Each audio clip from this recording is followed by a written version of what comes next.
যদি nightie, nightie মানে শুধু রাতে পরিধান করার নয়, মহিলাদের আসল পোশাক হলো সালোয়ার কামিজ।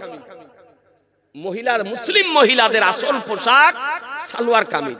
শাড়িটা হলো বাঙালিদের পোশাক।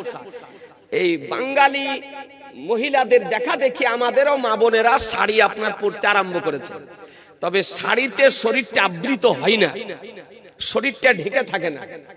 মা বোনদের উচিত সালোয়ার কামিজ পরার। শাড়ি যদি পরে তো কমপক্ষে শাড়ির উপরে বা সালোয়ার কামিজের উপরে কমপক্ষে একটা বোরকা পরিধান করে নেওয়া।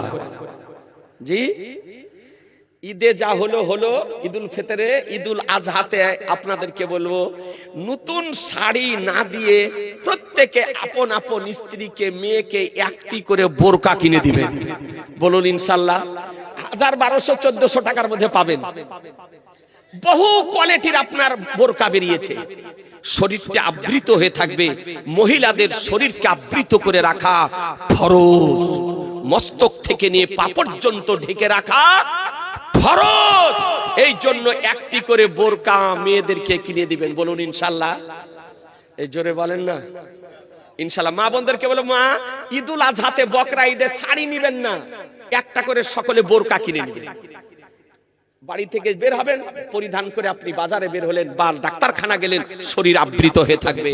তো নাইটি যদি হাত থেকে হয় তবে সেই নাইটি পরিধান করে ওর উপরে একখানা ওড়না চাদর দিয়ে নামাজ পড়া যায়, কোনো অসুবিধা নাই। কথা বুঝতে পারলেন? কিন্তু যদি সেন্ডু গেঞ্জি বরাবর নাইটি যদি হয়, হাত কাটা যদি হয়, তাহলে সেই নাইটি পরিধান করে নামাজ পড়া যাবে না। কথা বুঝলেন?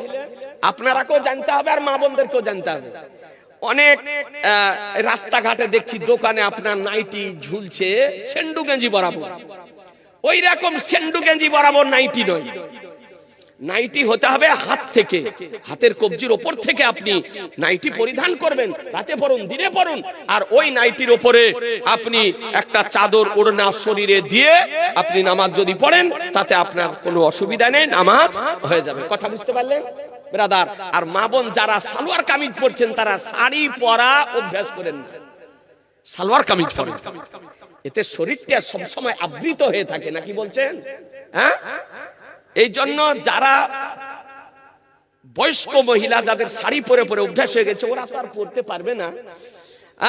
তবে কমপক্ষে বোরকা পরিধান করতে পাবে। আর যারা অল্প বয়স আছে তাদেরকে আমি বলবো, বোন, যে সালোয়ার কামিজ পরাই ভালো। সালোয়ার কামিজটাই হচ্ছে ইসলামিক পোশাক, এই পোশাকটাই পরিধান করবেন।